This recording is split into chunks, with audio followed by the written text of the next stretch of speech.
Hey YouTube, this is Crash1990, and today I have another sorcery deck tech, and this one is all about Waveshaper and just playing mono water. So in playing, I've noticed that water is kind of on the shorter end of things when it comes to like power and just how easy it is to play it.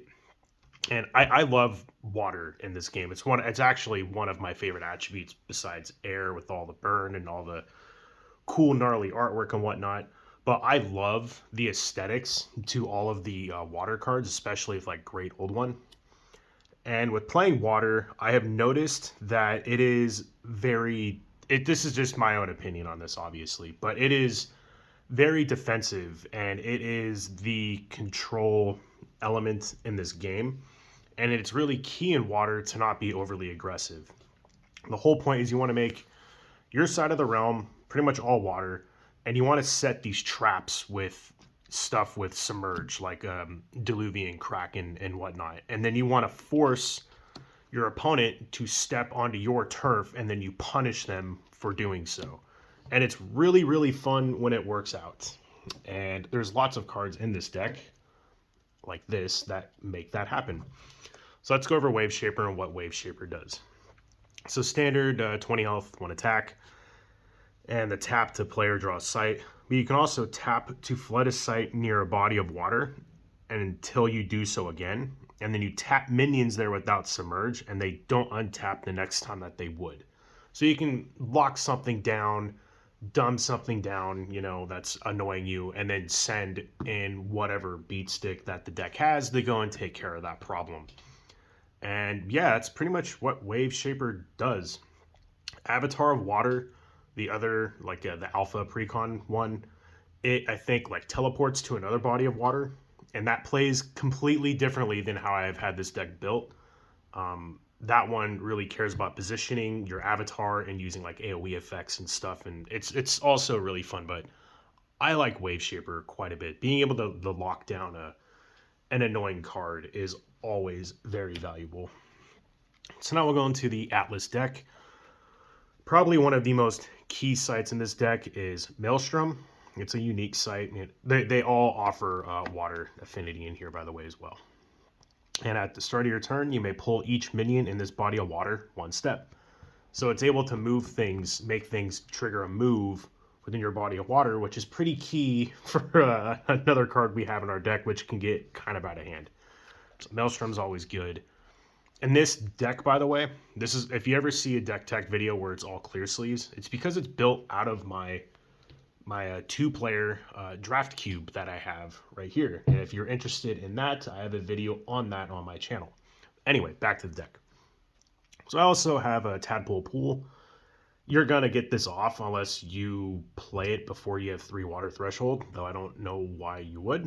But yeah, it just creates 3 little frogs. I can go out and be defensive and whatnot. That's pretty much all that card does. I run the 2 island leviathan. If you ever do get to the point of having 8 water threshold, this thing becomes a 8 power monstrosity that just starts stomping around and causing terror. This is another key site in this deck, and it's undertow. And it has a Genesis, staying within this body of water, move target unit 1 step. So it's able to move if you have an enemy is in your body of water, just move it, and that move will matter for other cards that we have in the deck. And some of you probably already know what I'm talking about. It's a card I use a lot in most of my decks. But we also have floodplain, and once per turn you can flood an adjacent site this turn, so it kind of expands that body of water. And then we just run a bunch of the rivers. I have 4 summer, 4 spring, and 2 autumn, because autumn's kind of my least favorite artworks of them. Not that I don't like them or anything, just I always like to keep my Atlas deck at the 20. So anyway, let's move on to the actual deck. I'm going to separate the monsters versus everything else. So the deck is a lot of creatures. This is a very creature-based deck. And to start things off, we have Lord of Unland. It has Submerge, 4 cost, 3 threshold, 3 power, and all other allies occupying this dude's body of water have +1 power. So it just buffs everything up by 1. And him having Submerge is pretty cool. This whole deck is Submerge, so kind of staying within the Submerge theme. And you can't play mono water without playing Great Old One. It is at 8 cost, 3 threshold, 16 power, crazy Cthulhian monster thing. Has Submerge, and when you play it, you permanently flood the entire realm, including voids. So you make everything into a body of water, which is insane if you ever pull it off. We have cards in here to help make that happen. I also have 2 diluvian kraken, 8 cost, 3 threshold, 8 power, Submerge. You can tap surface to strike each other unit nearby, which is really, really good. This is one of those trap cards I was talking about, so you can drag something nearby, surface, and then strike, and then attack. And there's some like crazy rules update where you can give him the 7-league boots and he just like flies all over the place, which is pretty neat. Card I don't own yet, actually. Next, I have 2 Unland Angler. This is more of that setting a trap kind of a feel. As Submerge, it's a more 5 cost, 2 threshold, 4 power.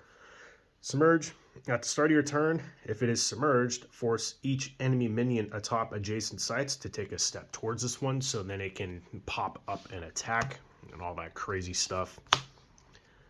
And yeah, anui, undine. I always have a hard time pronouncing this card. Beautiful artwork though, especially this like overly blue printed alpha one that I have. 5 cost, 2 threshold, 0 power, Submerge. And it gains +1 power for each site in our body of water. So if you like flood the realm, it gets super big. This card will be a beat stick like late game for a pretty cheap cost. Amazon, what is it? Amazon Warriors, the like 5 cost, 5 power is deceptively good. Think of this thing as just a little bit better than that in the right situation. Next, I have a 3 giant shark. This is another key part to the setting a trap kind of a theme that we have. Do be careful though, giant shark will eat your own things, especially when Maelstrom makes everything move. This thing kind of goes completely crazy. I'm actually not too sure how that works. I imagine it will just make its rounds and attacking everything until it dies, I suppose. I have no idea. But anyway, 5 cost, 2 threshold, 5 power, Submerge and waterbound, so it has to stay in water, which makes sense. It's a giant shark. And whenever another unit enters or moves between sites in this body of water, giant shark moves and then fights it, and it'll keep doing that and like flying all over the place. So with all your abilities to drag things or like move things within your body of water, shark will just auto attack stuff. It's kind of like it's like the best guard dog that you can have in this game. So this card is super fun to play, and it's also really, really good. Do be cautious though, it will eat your own things, or try to in cases over here. We have 3 Unland Angler. This is a card I had such a hard time opening. Out of 8 boxes, I opened up maybe like 5 of these, 4 of these, something. It wasn't even 2 play sets. It was really annoying. This card's very solid though. 2 cost, 1 threshold, 2 power, Submerge. And whenever it submerges, it drags another minion here down with it. So if your, again, opponent is in your face and you can like drag them to its location, submerge and just kill it. If it doesn't have Submerge, obviously. But yeah, Unland Eel, my bad, is very, very good. Next, we have 3 Guile Sirens. This is another key part of the setting a trap and making your opponent trigger it. It's a 3 cost, 3 threshold, 3 power, Submerge. At the start of your turn, force target nearby enemy minion to take a step towards Guile Sirens. If it's in your body of water, it steps. Shark comes flying in and attacks it.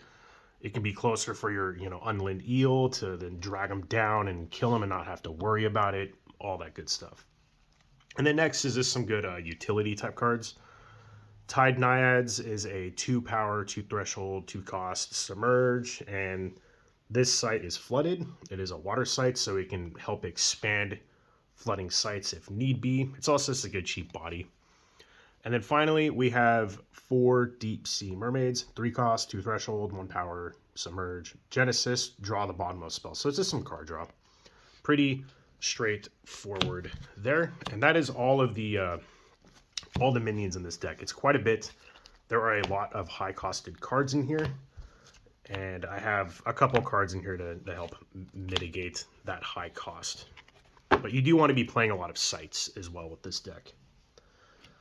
So now all of the non-minion cards. And one of the most important cards in this deck, I would think, is Mix Aqua.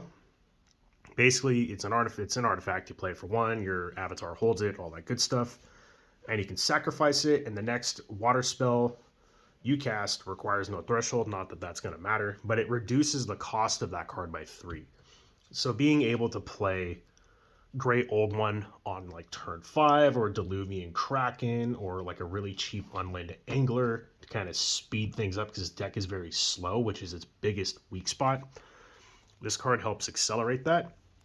And I don't have Aquamarine Core. I just don't even own one. And I don't have Philosopher's Stone in here.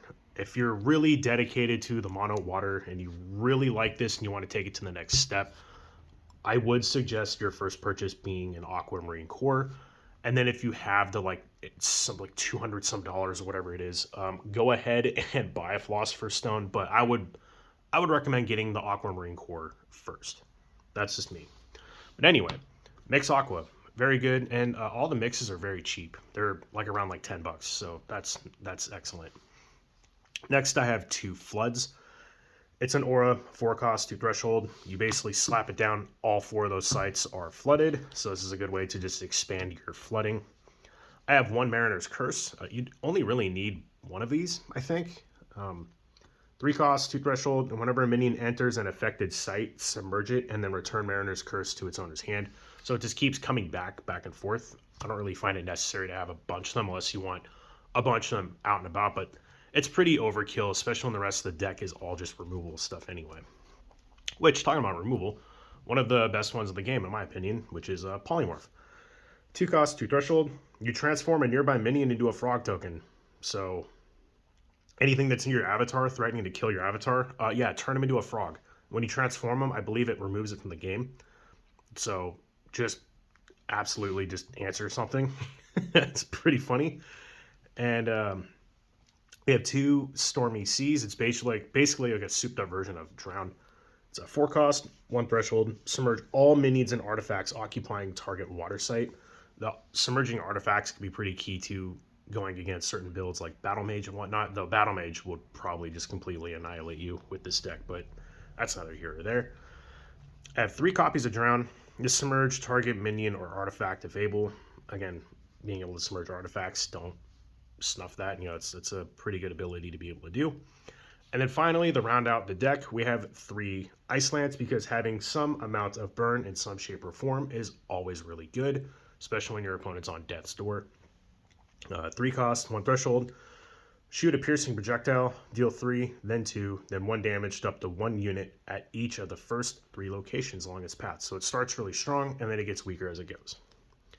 And yeah, that is the deck. You have to be patient with this deck. You can't just, run things up in your opponent's face. You have to be basically, think of it like you're setting up your water kingdom and you're setting up your defenses. And once everything's ready to go, by that time your opponent should be coming towards you, and just set off all the traps that you have and unleash all these crazy water krakens and your really angry giant shark that's best boy, and just start eating everything.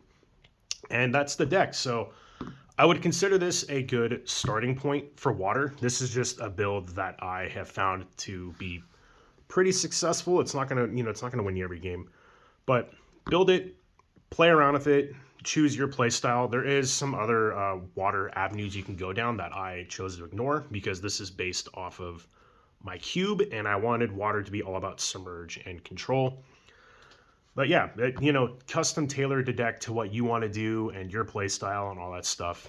And yeah, I love this deck, and that's why I put it in my cube. So anyway, thanks for watching. Make sure to like, comment, subscribe. Videos are probably going to be pretty sparse for me here pretty soon. I am preparing to move to another state, so my life is going to be very hectic and very busy with personal stuff here pretty soon. So just bear with me on that. I'll get back to posting videos as often as I was before. But yeah, that'll take some time. But anyway, like, comment, subscribe, and I'll catch you guys later. See ya.